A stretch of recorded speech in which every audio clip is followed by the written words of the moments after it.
সবাইকে জানাই জুম্মা মুবারক। তো গাইস সবাইকে জানাই জুম্মা মুবারক। তো আজকে বৃষ্টি হচ্ছিল, সেই বৃষ্টিতে নামাজ পড়তে গিয়েছি আর আমি আমার ভাগনা নিয়ে গেছি। আরেকবার বলো, সবাইকে বলে জানে বলো সবাইকে জুম্মা মুবারক। হ্যাঁ, ও সেটা মানে যেরকম বলতে পেরেছে সেরকমই বলেছে। ও বলতে চাইছে সে সবাইকে জানাই জুম্মা মুবারক। তো সবাই কেমন আছে আশা করি। আর এই বৃষ্টির কারণে নামাজে আমাদের একটু প্রবলেম হয়ে গেছে, ভিজে গিয়েছি। তো নামাজ পড়েছি আলহামদুলিল্লাহ, পড়ে এসেছি। তা অনেক হয়তো যেতে পারিনি মসজিদে নামাজ পড়ার কারণে, বৃষ্টির কারণে অনেকদিন যেতে পারিনি। তো এই রহমতের বৃষ্টিতে ভিজেছে আলহামদুলিল্লাহ। আর আমাদের এখানে মানে মসজিদে কাজ হচ্ছে, সেই কারণে একটু ভিজে গেছে বেশি আমরা।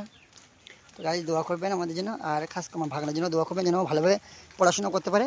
আর ওকে মাদ্রাসায় ভর্তি করব, ওর খুব মাদ্রাসা পড়ার শখ, খুব ইচ্ছে, উনি দোয়া করবেন। আসসালামু আলাইকুম রহমতুল্লাহি ওয়া বারাকাতুহু।